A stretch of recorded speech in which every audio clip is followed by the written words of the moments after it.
امام حسین رضی اللہ تعالیٰ عنہ کو ایک یزیدی کہنے لگا کہ حسین دیکھو فرات کیسی موجیں مار رہا ہے، کتنا پانی ہے اس کے اندر، مگر تم ایک بوند کے لیے ترستے رہو گے، تمہیں ایک قطرہ پانی نہیں دیا جائے گا۔ امام عالی مقام نے اللہ کی بارگاہ میں عرض کی، اللہم امتہ عطشانا، یا اللہ اس بدبخت کو پیاسا مار۔ اس کا گھوڑا بھاگ گیا، وہ اپنے گھوڑے کو پکڑنے کے لیے پورے میدان میں بھاگتا رہا، اس کا گھوڑا قابو نہیں آ رہا تھا، اس کا سانس پھول گیا، پیاس سے مرنے لگا، اپنے ساتھیوں سے کہنے لگا مجھے پانی پلاؤ، اسے پانی پلاتے رہے، یہ مشکیزہ کتنے مشکیزے اس کو پلا دیے، لیکن وہ العطش کہتا رہا، میری پیاس۔ اللہ تعالیٰ نے اسے امام عالی مقام کی اس دعا کی وجہ سے پیاسا ہی مار دیا، اس کی پیاس ختم نہیں ہوئی۔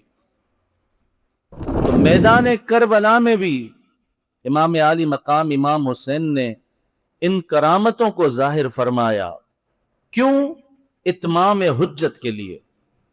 اب آپ یہ سوچیں، ہو سکتا ہے خیال آ بھی رہا ہو کہ اگر آپ ایک دعا کر دیتے کہ یا اللہ ان سب یزیدیوں کو تباہ و برباد فرما، تو سب تباہ و برباد ہو جاتے، سب ختم ہو جاتے، تو پھر آپ نے یہ دعا کیوں نہیں کی؟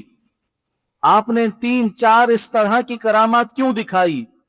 آپ کا ان سب کو ہلاک کرنا مقصد نہیں تھا، یہ دکھانا یوں مقصد تھا کہ اتمام حجت ہو جائے۔ اتمام حجت کیا؟